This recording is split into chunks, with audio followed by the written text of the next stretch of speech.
de laico a laico, compartiendo la fe católica. Con la Biblia en la mano, con Sabino Mejía y Manuel Díaz, todos los lunes a las 8 de la noche.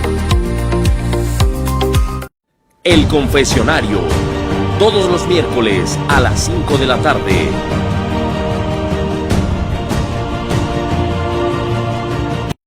Hablemos de vida con Everardo Aguilar y Alma Maitorena, todos los miércoles a las 6 de la tarde. Pescador de Hombres, todos los jueves a las 6 de la tarde con Adán Mata Manzano. Los fieles laicos, discípulos misioneros, con Juan Carlos Rocha y Arturo Barrón, todos los jueves a las 8 de la noche. Mujeres de Fe, todos los lunes a las 5 de la tarde, con Dalis María Aguayo. Reflexiones del Evangelio, todos los sábados a las 8 de la mañana. La Sagrada Familia, modelo para nuestra familia, con Ángel Naranjillo y Mónica Mendoza, todos los lunes a las 7 de la tarde.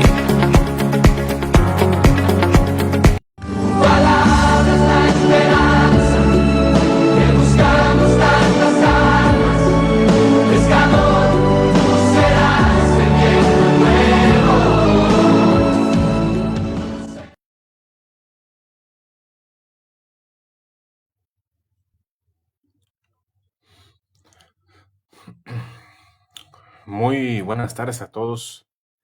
Un gusto saludarlos de nueva cuenta en este siguiente programa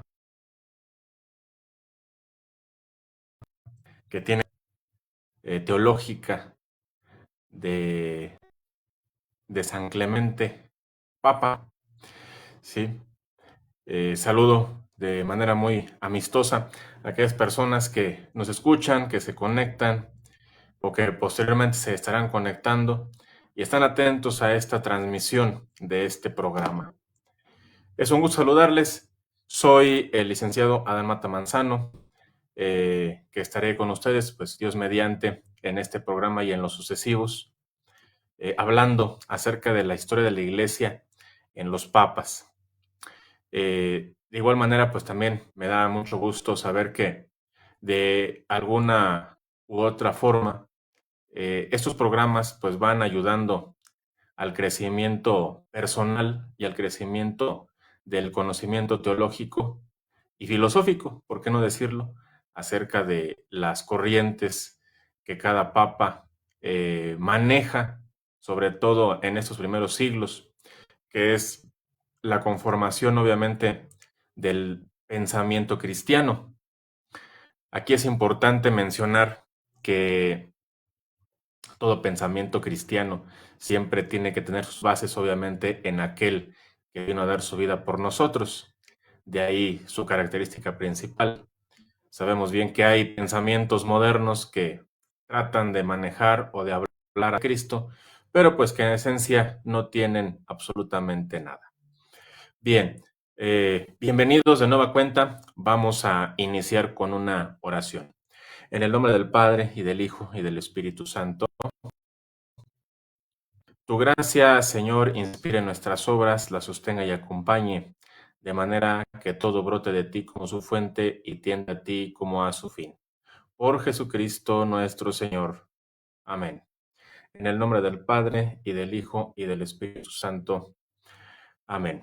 Bien, haciendo algún eco acerca de lo que ya habíamos mencionado en algunos de los programas pasados, es importante que tengamos en cuenta toda la estructura inicial del pensamiento cristiano. Sabemos bien que Jesucristo ha ascendido a los cielos, ha pasado de manera histórica por aquí. Los apóstoles se han convertido, pues obviamente, en sus primeros referentes, aquellos a los cuales les ama a su naturaleza, de acuerdo a su personalidad y de acuerdo pues a sus alcances vayan a evangelizar ciertas zonas lejos de donde él estuvo presente. Aquí es también necesario hacer una observación fundamental. Todo personaje que se encuentra dentro de este lapso de Cristo y los próximos 100 años, pues obviamente va a tener los referentes más inmediatos, más frescos, va a tener una catequesis más viva. Y como yo le decía en algún programa, no por eso, no por el hecho de que Jesucristo haya estado de manera histórica, de manera personal como tú y como yo, en carne y hueso, pues no quiere decir que a distancia de 2000 años, pues su mensaje vaya perdiendo actualidad. Eso ya sería también un problema de carácter personal, pero también está en la manera en cómo se nos enseña a nosotros la doctrina de la Iglesia.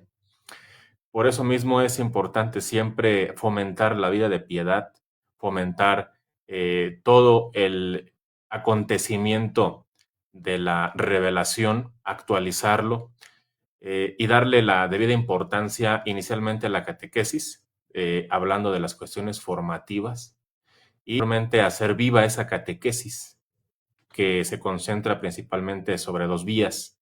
La primera es el ejercicio de la caridad con el prójimo, ¿sí? Todo aquello que se te ha dicho y que se te ha enseñado, manejarlo y vivirlo con el prójimo de la manera como tú quieras, de la manera como tú lo desees y esencialmente y fundamentalmente en una vida de fe y una vida de Eucaristía. Y obviamente, pues también en la Eucaristía hacemos la mención de que entran también los sacramentos. No puedo yo comulgar, no puedo yo estar de manera completa si yo no me he confesado, si no he acudido a la reconciliación. Entonces es importante hacer ese hincapié, ¿no?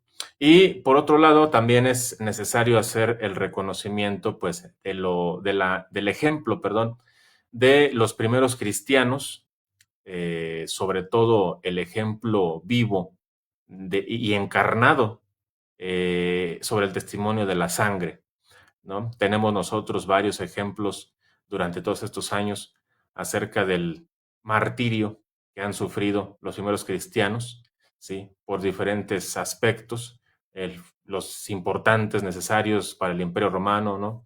La idea del monoteísmo, pues era de cierta manera inconcebible un monoteísmo dentro de una república politeísta, ¿sí? Porque obviamente pues cada dios tenía su naturaleza particular y su particular. Entonces, que llegue Jesús, ¿verdad? Como un ejemplo vivo, un ejemplo encarnado, y se manifieste en aquellos que lo predican y sobre todo los que reciben el mensaje que lo acepten, pues sería en ese momento pues una locura para el imperio, ¿no? Representado pues en la figura del César, el más importante, válgase la expresión, el más importante de los personajes, sobre todo pues la encarnación de un dios. Sabemos bien que todos los emperadores, esa era su naturaleza. Se creían invencibles, se creían totalmente ajenos a una realidad que de cierta manera pues a lo mejor quizás estaba bien, porque esa era su época, era su momento, pero obviamente también trajeron diferentes problemas al interior de la República, al interior del aparato político, que pues una buena parte de ellos pues fueron traicionados. De cierta manera también es importante mencionar que aparte de la traición, el ejercicio político se vivía de cierta manera sobre traición en traición, ¿sí? Entonces se elegía obviamente al más capacitado de acuerdo al parlamento, por decirlo así, al grupo de senadores, ¿sí? Y sobre ese grupo de senadores, la elección posterior pues tenía que dar en alguien capaz de llevar sobre las riendas del imperio. Pero pues por otro lado también teníamos la sucesión, ¿sí? Sobre los hijos, sobre los cercanos o sobre los que el propio emperador tenía su predilección. Entonces era un haber y que ver políticamente hablando. Totalmente dentro de los asuntos del mundo, pues sabemos también de manera teológica quién se ocupa de esos asuntos del mundo, quién es el que gobierna el mundo, y ese que gobierna el mundo pues hace lo que quiere y manifiesta lo que quiere. Bien, sobre lo referente a nuestro Papa, hay que decir que es uno de los llamados padres apostólicos, ¿sí? Porque estuvo dentro del mismo tiempo de vivencia de los apóstoles. Todos aquellos que estuvieron cercanos a los apóstoles reciben ese nombre. Ajá. Es una figura importante. La historia nos menciona que nace en Roma, así también se le conoce a San Clemente Papa o San Clemente Romano. No tenemos nosotros una fecha exacta acerca de su nacimiento. Yo les decía y les recuerdo de nueva cuenta que es a veces muy complicado establecer ciertas medidas históricas como las fechas de nacimiento, las fechas de muerte. Quizás dentro del ámbito cristiano, pues es más reconocido o es más fácil de llevar a estudio las fechas de muerte por las maneras en cómo murieron pues varios de nuestros hermanos cristianos. Sabemos bien que pues muchos de ellos fueron martirizados, entonces yo creo que dentro del ámbito histórico, muchas de estas fechas se quedaron grabadas pues con en muchas personas. Y esto sirvió precisamente para después redactar un texto que ha llegado hasta nuestros días, conocido como las Actas de los Mártires. Sí, tenemos bastantes mártires, les he mencionado yo, dentro del ámbito de los primeros cristianos. Y esas actas, ahorita, no sé si se encuentren en red. Pueden encontrar a lo mejor algunas independientes, pero la que los ha editado es la Biblioteca de Autores Cristianos. Sí, obviamente empieza con el primer mártir, el mártir por excelencia, que es nuestro Señor Jesucristo, narrando toda su pasión.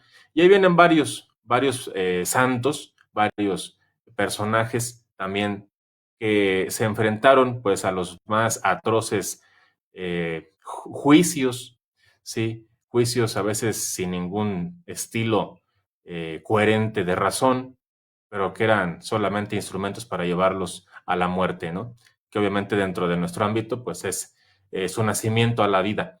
Si alguien se da la tarea de conseguir ese libro, se llama así tal cual, Actas de los Mártires, ¿sí? Lo edita Daniel Ruiz Bueno, por si alguien lo quiere leer y tiene la manera de conseguirlo, pues para que lo tenga. Bien, entonces, el Papa San Clemente se ha mencionado dentro del ámbito de la historia que conoció a San Pedro. San Pedro sabemos que es el primer papa y sobre quien recae el poderío temporal de la iglesia de manos de Jesucristo. ¿Sí?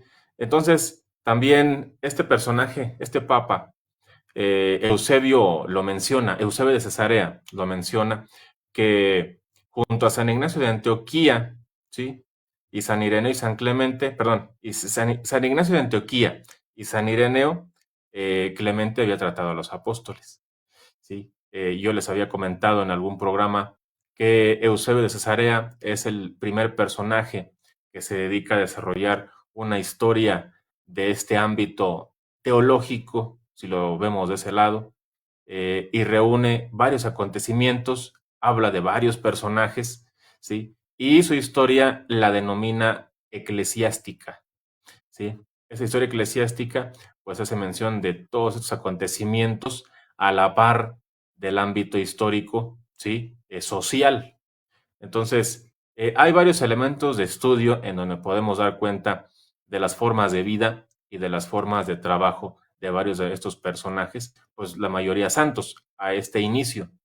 Y algunas personas me habían preguntado que por qué eran santos, ¿no? Si no tenían un proceso, ¿verdad? Nadie ha escuchado hablar del proceso de canonización de San Pedro, Clemente, de San Lino, ¿sí?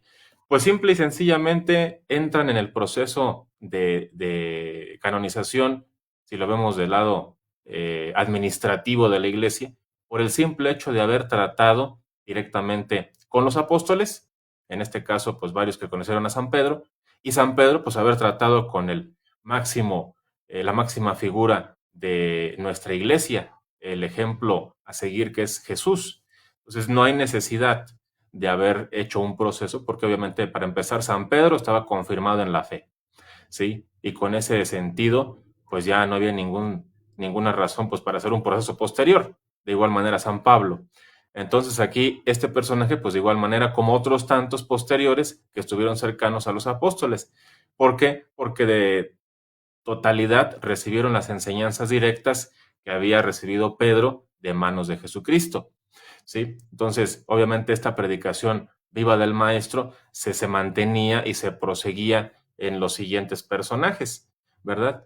Entonces, eh, es importante todo esto que nosotros hemos mencionado. ¿Por qué? Porque nosotros a estas alturas de este año, en el año 2025, que ya está a poco de terminar, pues siempre es importante pensar en la estructura de nuestra iglesia, cómo se constituyó nuestra iglesia, cómo se mantiene a la fecha, ¿sí?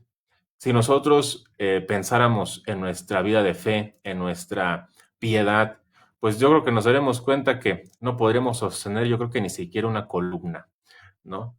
Porque al momento tenemos todas las comodidades, tenemos todas las facilidades para la constitución de lo que ya está, ¿no? Nosotros participamos de los grupos de la parroquia, nosotros participamos de la Eucaristía, nosotros participamos en una peregrinación, en algún acto de fe, ¿sí?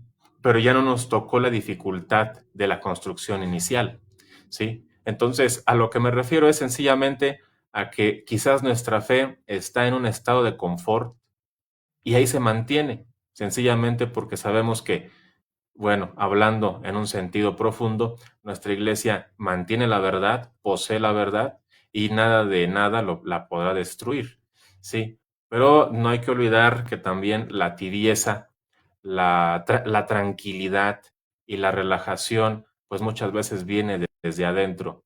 Nosotros como católicos, como cristianos, nos debemos de asemejar a aquellos que lucharon en el principio por mantener viva la llama de la fe, mantener viva la estructura de la iglesia para que se mantuviera hasta la fecha como nosotros la tenemos.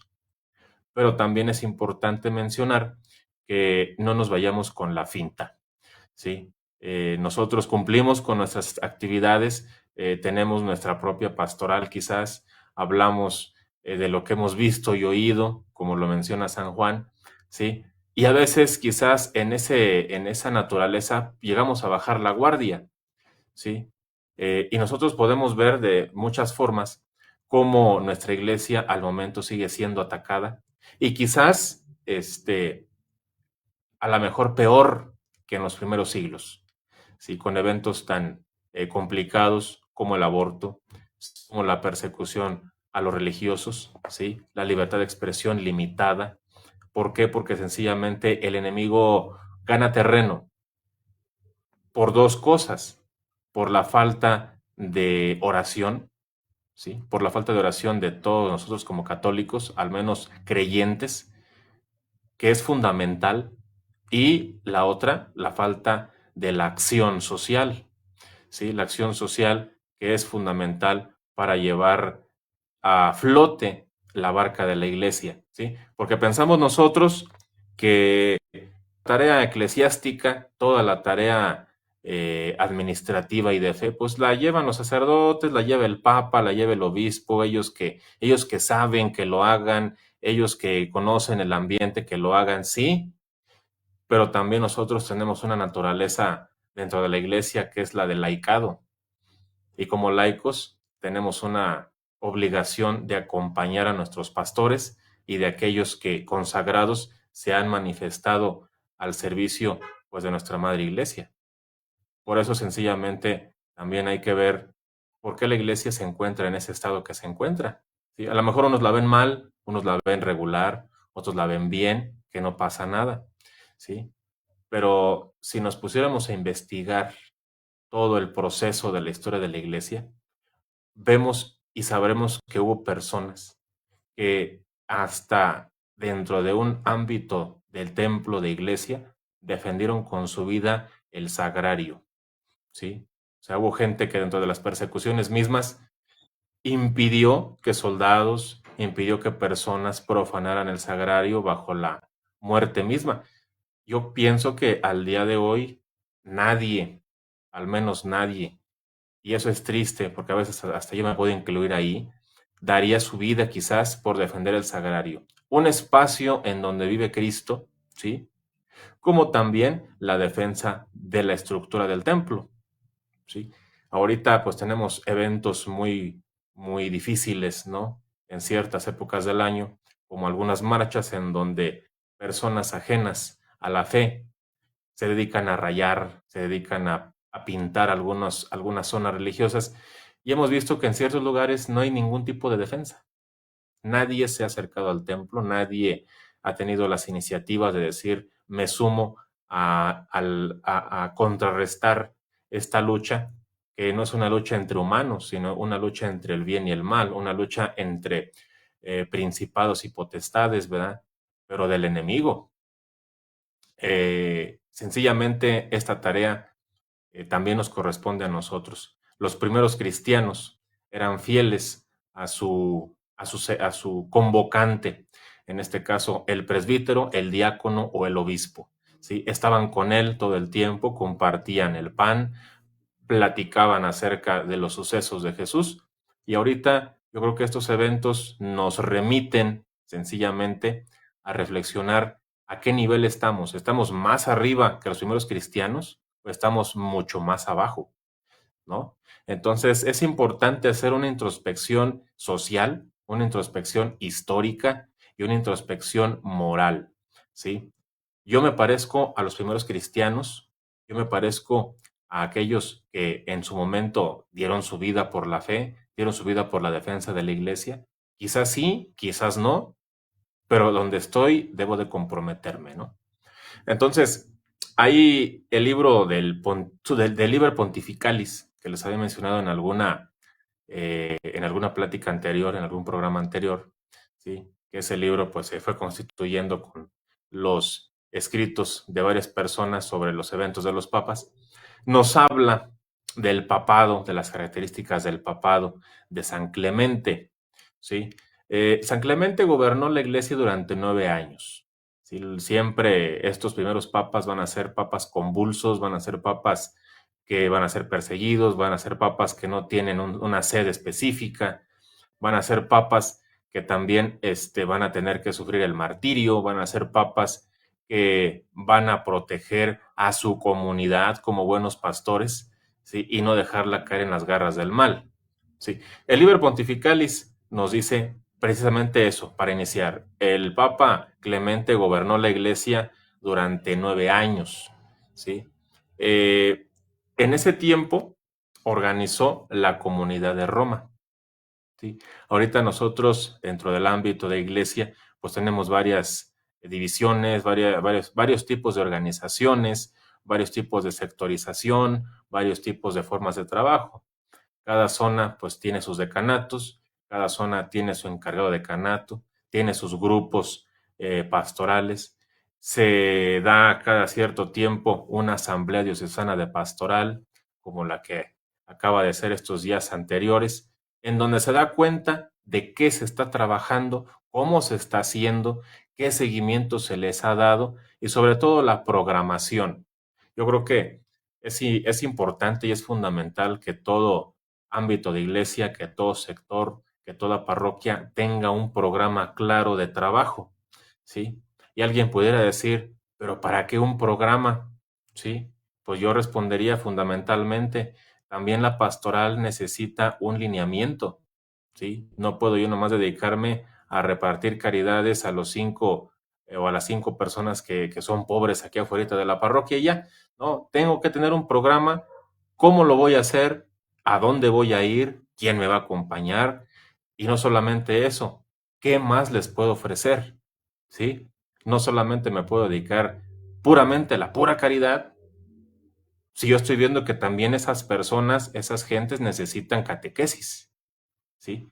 No me puedo dedicar yo solamente a rebajar los costos de la medicina en el dispensario, sino me tengo que dedicar a ver quién lo necesita quién no lo necesita y las personas que se acerquen, poderles ayudar mejor. O sea, a todo apoyo, toda caridad necesita una programación, ¿sí? Y también dentro del ámbito mayor, pues la sectorización y la apropiación de las zonas es fundamental, ¿sí? Yo que pertenezco a una parroquia, no puedo ir a meterme a otra parroquia si yo tengo un servicio específico dentro de la parroquia en la que me encuentro, ¿no? Entonces, saber que en donde estoy tengo que rendir frutos, tengo que florecer y pues también acordarnos del dicho, ¿no? Quien a dos amos sirve, pues en algún momento con alguno queda mal. Es fundamental esto. Entonces, empieza este trabajo de planeación, ¿sí? De planeación, de referencias de trabajo, ¿sí? Entonces, el Papa divide a la ciudad de Roma en 7 sectores, ¿sí? Y a cada sector le encomienda un diácono. Entonces, son 7 diáconos para cada sector. Entonces, es fundamental esta forma de trabajo, sencillamente porque la iglesia empieza a crecer, ¿sí? Ya no son solamente 12 discípulos, 12 apóstoles, empiezan a ser más, ¿sí? Si dentro del mismo tiempo de Cristo dice que mandó a 72, entonces ahorita no podemos imaginar cuánta gente se va agregando, ¿sí? ¿Por qué? Porque para empezar, la gente va creyendo por la predicación, y más que la predicación, la gente va creyendo por el ejemplo. Entonces, este sentido de razón, este sentido de teología profunda empieza a dar frutos, ¿sí? Y a lo mejor está mal el ejemplo que voy a decir, ¿no? Pero es como las pirámides, ¿no? Entonces yo me acerco a la iglesia, me acabo de convertir y yo estoy tan contento y tan feliz que voy a agarrar otras 2 personas y esas 2 personas a lo mejor otras 2 y va creciendo, ¿sí? El ejemplo está muy burdo, pero es solamente ilustrativo. De cierta manera, la iglesia empieza a consolidar su estructura social, ¿sí? Entonces, de esta manera, también sobre la estructura social, la catequesis va dando frutos de manera oral, ¿sí? Que es el ejercicio de la tradición, que se ha visto, que se ha dicho, cómo se ha dicho, quién lo ha dicho, ¿sí? Esto también es fundamental en la historia de la iglesia, ¿sí? Porque también la tradición va a ser un puente entre la historia anterior, ¿sí? Y mi persona, como lo sigue siendo hasta la fecha, ¿sí? Hay ciertas grupos religiosos que solamente se abocan a la pura escritura, ¿sí? Yo no me puedo abocar solamente a la pura escritura si yo soy católico o me sé católico, ¿sí? Porque la escritura tiene las bases fundamentales de la fe, ¿sí? Pero también tenemos alguien que nos la está proporcionando, tenemos también directrices que tenemos que seguir dentro del ámbito social. Entonces no solamente es una fuente, son varias fuentes, ¿sí? Si eso lo podemos entender, y yo creo que ya tenemos ganado, ¿verdad?, una parte del conocimiento teológico. También el Papa mandó redactar este texto, ¿verdad?, que les acabo de mencionar en el principio, las llamadas actas de los mártires. ¿Por qué le da importancia a este texto? Yo creo que es fundamental volver al sentido de la catequesis, y esta catequesis, aunque oralmente va trayendo varios adeptos que se van a consolidar en grupos de cristianos, también es fundamental que vaya más lejos, ¿sí? Que vaya más lejos, que vaya a otros lugares, a otras zonas alejadas de Roma. Y la única forma buena, o la única forma eh, que puede también dar frutos de manera lejana, pues son las cartas. Y este texto, obviamente no es una carta, pero es un texto conformado, pues va a servir también para eso, para que la gente conozca los ejemplos de vida que ha habido años anteriores a ellos. Y obviamente, pues es también un evento de conversión pastoral, porque si se llegaron a convertir personas que fueron obispos, o que llegaron a papas, que no se conviertan personas del común como tú y como yo, escuchando los ejemplos de vida, ¿no? También es importante mencionar que dentro del pontificado, él escribe una carta al grupo cristianos de Corinto, ¿sí? Este grupo, ¿verdad? O este lugar, nosotros lo hemos escuchado bastante, cartas de San Pablo. San Pablo, pues es fundamental dentro del ámbito de la fe, porque también, aparte del ejemplo que da él mismo sobre su misma persona, se dedica siempre a escribir, ¿sí? Escribir y escribir con el fin de que llegue el mensaje a todos los lugares, ¿sí? Y aquí también el Papa adopta esa misma temática. ¿A dónde va a llegar? Hasta Corinto. ¿Qué es lo que dice el Papa a la iglesia de Corinto? Pues lo mismo que en su momento San Pablo, ¿no? Hay eventos de división, hay eventos de discordia, y el Papa pues trata de conciliar. Esa también es una tarea fundamental del papado, conciliación, ¿sí? Entre dos eventos complicados. La discordia, en una parte, es por la obediencia, ¿sí? Hay grupos de personas o hay ciertas personas que dicen que por qué vamos a obedecer al Papa, ¿verdad? ¿Sí? Si él nos encuentra aquí. Entonces, el Papa, pues obviamente trata de darles a conocer los puntos específicos sobre la obediencia, principalmente, para empezar, pero también la necesidad de que reconozcan el mensaje de Cristo, ¿no? Que también habla de la obediencia y que también habla de la centralidad del cristocentrismo, ¿no? Sencillamente hablando del pasaje que menciona, ¿no? Nadie va al Padre si no es por mí. ¿Y quién es el representante principal de Cristo en la tierra? Pues el Papa, ¿sí? O sea, es el representante. Por él, por la enseñanza, por el ejemplo, por el trabajo pastoral, se va a llegar a Cristo también, ¿sí? También puede ser una vía. Y eso es lo que trata de enseñarles al grupo de los católicos de Corinto. Entonces, esta carta es también uno de los escritos más antiguos. Hay varios escritos. Ahorita te mencioné la historia eclesiástica, te había mencionado en un programa anterior la Didaché o Doctrina de los 12 Apóstoles, ¿sí? Empiezan también las cartas de los apóstoles, ¿verdad? Los textos de San Juan, se empiezan también a escribir los evangelios, ¿sí? Te digo, empieza una conformación estructurada de la iglesia, ¿sí? De manera social, de manera administrativa y pues también de manera pastoral. Ajá. Entonces, este texto entra dentro de ese ámbito de los documentos fundamentales para la enseñanza de la fe.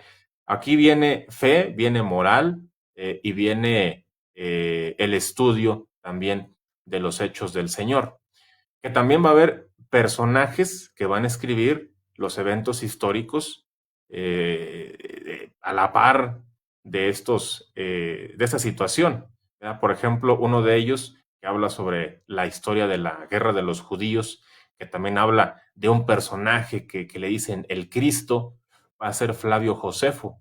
Ese documento, pues también así se llama, la guerra de los judíos, que también va a tratar temas de este tipo, pero fuera de un ámbito de iglesia, ¿sí? Quien pueda también tener la manera de leerlo y de confrontar textos, también lo puede conseguir. La guerra de los judíos de Flavio Josefo, ¿sí? Entonces, también aquí sobre esta carta, Clemente nos muestra la idea de jerarquía, que hasta la fecha también sigue siendo un problema, pues a veces hasta para los mismos católicos, ¿no? Porque sencillamente el católico, a veces que se dice tal, es un católico light, ¿sí?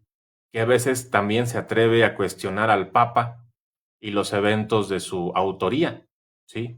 Sí, sabemos que tiene infabilidad en ciertas cosas, ¿sí? Pero solamente cuando es materia de fe.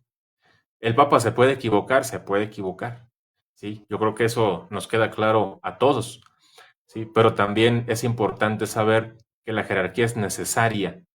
Desde la parte de la obediencia es necesaria, ¿sí? No puede estar más arriba que otra persona si no sabes por qué estás en ese puesto, ¿sí? Por eso los papas fueron elegidos por su ejemplo, por su moral, por su conocimiento, ¿sí? y por la actividad de trabajo. Entonces, aquí inicialmente así lo fue. ¿Sí? Y obviamente se entiende que el papa que se elige en estos tiempos lo elige también la actitud del colegio cardenalicio, actitud y actividad, ¿sí?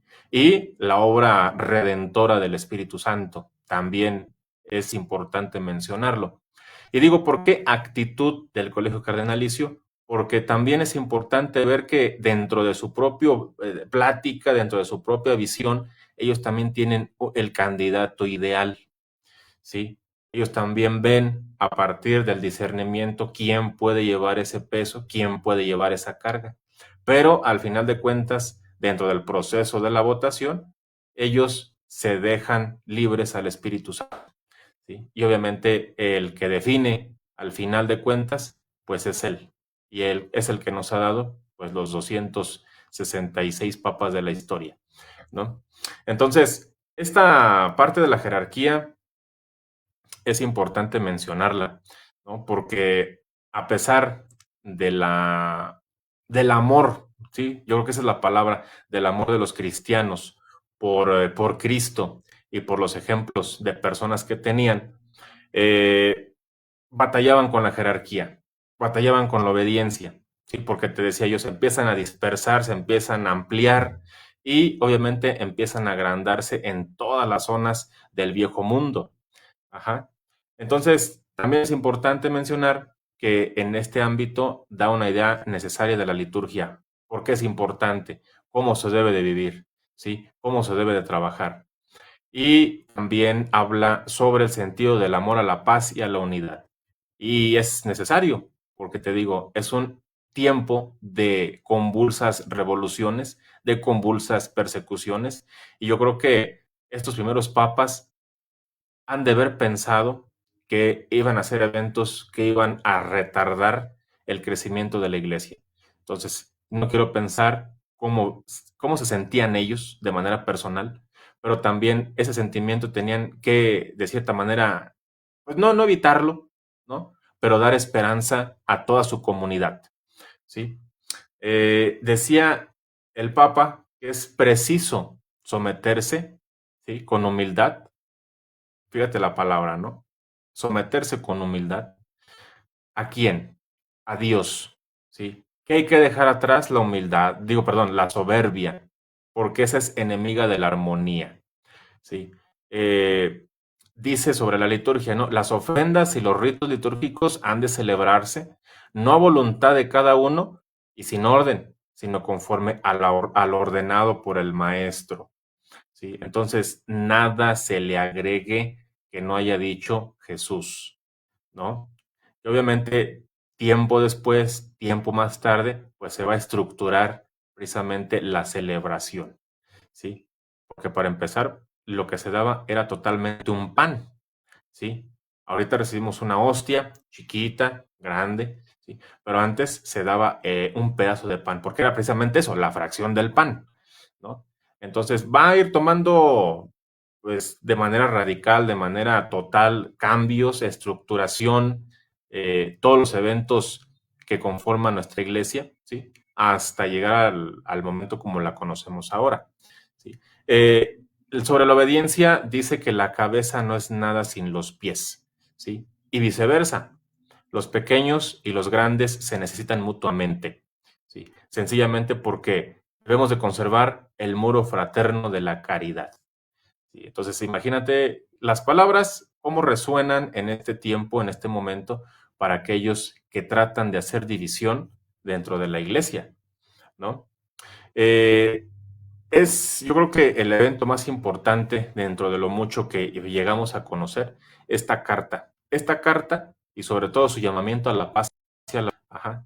De cierta manera, el Papa, por ser cristiano, ¿sí? Ya tiene pues la etiqueta de que está en contra del imperio, en contra de Roma. Entonces hay que perseguirlo, hay que buscarlo, ¿sí? Hay que ver la manera de tenerlo entre nosotros, ¿verdad? Decían los grupos políticos.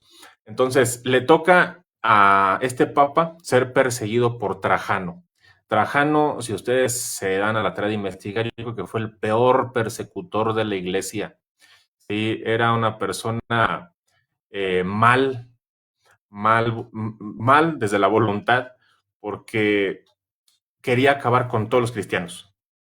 ¿Sí? Sobre los cristianos quería rendir, pues obviamente su espada, ¿no? Y el imperio se mantuviera. Entonces, yo creo que es uno de los más pesados, más duros persecutores de ellos, ¿sí? Y aunque va a recibir el martirio, lo primero que hace Trajano no es matarlo, darle el martirio, sino lo manda a trabajos forzados, ¿sí? Como en su momento las cárceles lo hacían, a Crimea, lo que hoy es Crimea. O sea, me parece que es el sur de Rusia, por allá, por aquellos rumbos, a picar piedra, como en su momento desterraron a San Juan, ¿sí? A trabajos forzados, a la isla de Patmos, así le corresponde también a este papa, ¿sí? Entonces, se dice que allá, estando en aquel rumbo, se convirtió, bueno, entonces él no se convirtió a muchos cristianos, ¿sí? Obviamente antes no lo eran, ya después con su ejemplo, con su predicación los convirtió y los bautizó. Bueno, la palabra es paganos, ¿sí? Los convirtió y se hicieron pues sus adeptos, se hicieron sus discípulos. Entonces, los obreros que se encontraban allí, pues sufrían mucho porque pues lo fundamental y lo más peor era que no tenían agua. Pues total de que el Papa, ¿sí? En su momento, oró con fe, oró con caridad, oró con toda la voluntad y hizo aparecer más cerca una fuente de agua. Había una, pero estaba lejísimos, estaba a kilómetros. Entonces, eso le ayudó a ganar más fama de santidad por ese evento y por su ejemplo y por su predicación. Entonces, al final se le pide, o le piden las autoridades, que adore a Júpiter. ¿Sí? Se le pide como obligación que adore a Júpiter. Y él dijo que no, que él adoraba al verdadero Dios, que él adoraba a aquel de quien venía, aquel que le había dado la autoridad y aquel pues a quien pertenecía. ¿Qué hicieron los jueces o aquellos que lo estaban juzgando? Lo arrojaron al mar, ¿sí? Y pues para que no levantara, para que no se salvara, para que no saliera a flote, le amarraron un hierro, ¿sí? Le amarraron un hierro para que se hundiera y se dice que su cadáver, a pesar del hierro que le pusieron, lo arrastró otra vez hacia la orilla, ¿sí? Y posteriormente pues le dieron cristiana sepultura y sus restos se encuentran ahí en el espacio que ocupan pues las tumbas de los papas ahí en la Basílica de San Pedro. Pues bien, esperamos que esta historia haya ayudado a tu fe, a tu piedad y sobre todo pues que sea también un motivo de reflexión. Es lo que siempre he pensado, que yo creo que la historia de la iglesia debe de servir principalmente para la reflexión y después de la reflexión pues para la práctica, porque sencillamente los ejemplos que se nos brindan, sean de los papas, sean de los santos, sean de los acontecimientos posteriores, sirven sencillamente para acrecentar más la fe y en su momento pues asemejarnos a algunos de ellos, ¿no? Sencillamente sea por la predicación, sea por el ejemplo y quizás, ¿por qué no decirlo?, en su momento por el martirio. A veces no necesariamente de sangre, quizás de otros. Solamente el Señor tiene la última palabra. Pues soy el licenciado Adán Mata Manzano, un gusto saludarte, un gusto haber compartido este tema contigo, este Papa, San Clemente. Esperamos que te haya servido de mucho, creciente y te mantenga unido pues a nuestra Santa Madre Iglesia. Muchas gracias, nos vemos en el siguiente programa.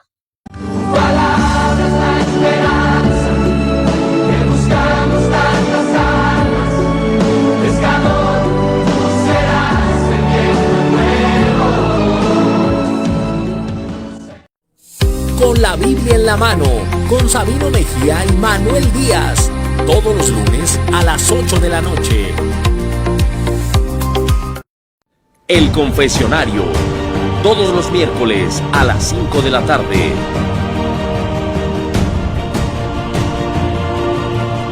Hablemos de vida con Everardo Aguilar y Alma Maitorena. Todos los miércoles a las 6 de la tarde. Pescador de hombres. Todos los jueves a las 6 de la tarde con Adán Mata Manzano. Los fieles laicos, discípulos misioneros, con Juan Carlos Rocha y Arturo Barrón. Todos los jueves a las 8 de la noche. Mujeres de Fe. Todos los lunes a las 5 de la tarde con Dalis María Aguayo.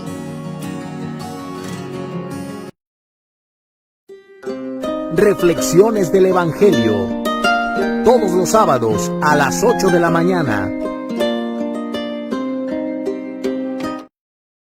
La Sagrada Familia, modelo para nuestra familia, con Ángel Naranjillo y Mónica Mendoza, todos los lunes a las 7 de la tarde.